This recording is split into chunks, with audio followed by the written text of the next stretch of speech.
Joining us here to kick off hour number 3 is somebody whose organization drafted RG3 many moons ago and who also has donated his time and generosity, he and his wife, towards St. Jude Children's Research Hospital for Run, Rich, Run. He is the head coach of the Washington Commanders, Ron Rivera, here on the program. How you doing, Coach?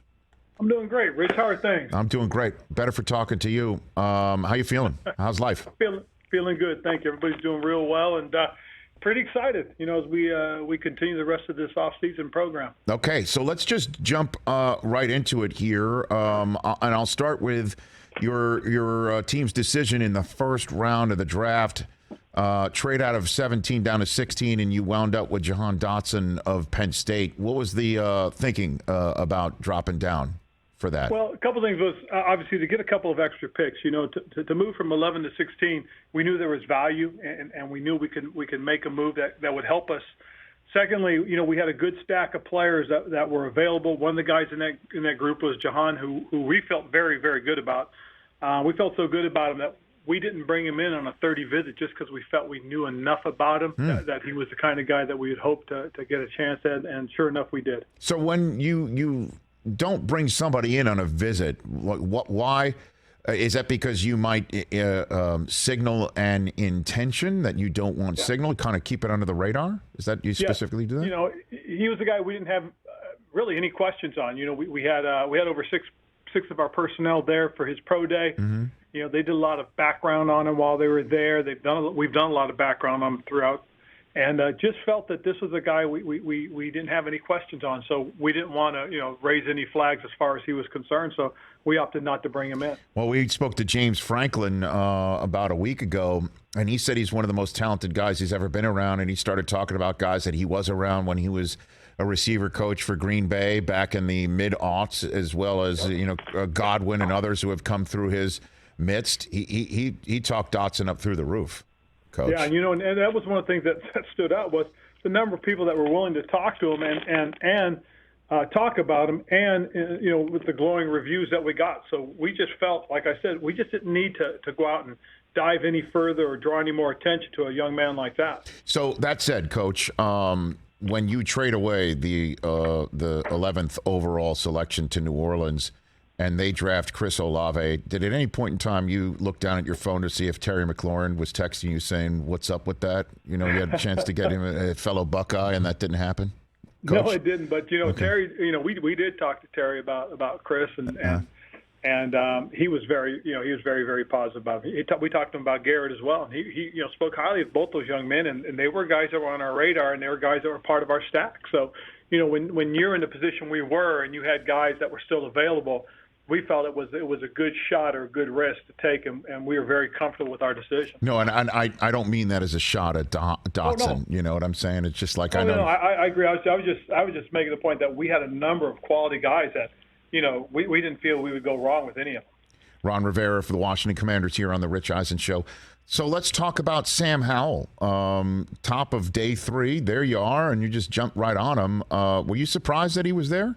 Still, yes, for you? To be up front, yes, we did. We actually had a pretty high grade on him. He was one of the quarterbacks that we really liked, and I think if we had still been in the quarterback derby, he might have been a guy that we targeted. We felt really comfortable about drafting a guy there and telling them, hey, look, this is an opportunity to come in, no pressure to play right away, so you can develop and grow, and who knows, down the line at some point you're going to get that opportunity. But right now we feel very good with Carson. We feel very good with Taylor as our 2 quarterbacks. Well, the conversation about Howell going into the draft was a fascinating one because of where he was evaluated by the talent evaluation community going into his final season at North Carolina, and potentially first quarterback off the board if this draft was held Labor Day. But here we are now in May, and he comes off the board in a 5th round selection because of the way things went in his final year at North Carolina. What's your evaluation of Sam Howell based on what we were conversing about going in? What was interesting was, last year we looked at both running backs and we looked at De'Ami Brown as potentials for us. Right. And so we really broke those guys down. Well, the one common thread obviously was Sam. And we really felt that, man, this dude was going to probably be one of the top prospects coming out based on 2020.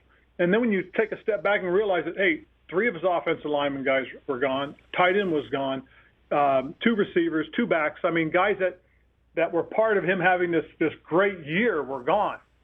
So then going into 2021, basically a new offensive line, new skill positions, new backs.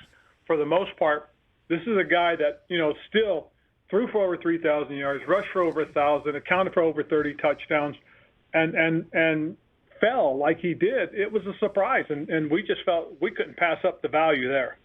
And it's kind of interesting because we just spoke, Coach, about Dotson being drafted in the 16th overall spot in a pick that you got from New Orleans, which is a pick that New Orleans got from Philadelphia, which Philadelphia got from Indianapolis in a Carson Wentz trade. And so isn't that interesting that that's how you wind up drafting a weapon for Wentz, is using a pick that, and with that history to it. What's your sense of Carson Wentz right now, Coach Ron Rivera? It's been all positive. The one thing that we were really pleased to see was the reaction of his teammates in Indianapolis when he was traded to us. I mean, when you talk about, 3 of their star players just come out and, T.Y. Hilton saying what he said and Taylor saying what he said, and their linebacker, I'm drawing a blank, I apologize, but, Darius all Leonard. Those guys, yes, all those guys come out saying, man, this guy was a good teammate. This guy was a guy that pulled us together. This was a guy that helped us get where we are or headed towards.